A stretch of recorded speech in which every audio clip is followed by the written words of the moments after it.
যি বনাইছো গাইজ এটা বেকাৰী ষ্টাইলৰ কেক আৰু তাৰ এইটো কেক হৈছে আমাৰ হাফ কেজি কেক হয় আমি এতিয়া ফিনিচিঙৰ কাৰণে আগবাঢ়িছো আৰু আপোনালোকে গমেই পাব কি মানে ডিজাইন দিব গৈ আছো বেকাৰী ষ্টাইলৰ এয়া দিছো আমি গ্লেচিং জেল ইয়াতে দিছো আমি ফাৰ্ষ্ট টাইম অৰেঞ্জ কালাৰ দিছো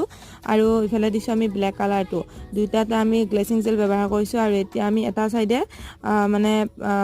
হেৰি কৰি দিছো আমি জেল কালাৰ দিছো ইয়েলো কালাৰ সৰি অৰেঞ্জ কালাৰৰ আৰু মাজতো দিছো আৰু সাইডত দিছো আমি ড্ৰপাৰ খিনি অলপমান মানে দীঘল হোৱাকে দি দিছো আৰু এয়া হৈছে আমাৰ ব্লেক কালাৰৰ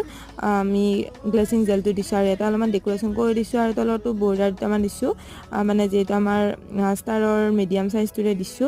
আৰু ইফালে দিছো R11 নজলটো আমি ৰোজ আৰু মানে হঠাতে আহিছিলে এই অৰ্ডাৰটো আৰু কেনেকুৱা কি বনাব দিছিলে মোক মানে নিজে মন ভাল লগাকে তাই বনাব দিছিলে সেইকাৰণে এইটো কেক বনালো আৰু কাস্টমাৰৰো খুব ভাল লাগিছিল আৰু এইফালে স্প্ৰে কালাৰ মাৰি দিলো গোল্ড কালাৰ তো কেনেকুৱা পালে ক'ব গতিকে নেক্সট ভিডিঅ' লগ পাই আজি বাই বাই।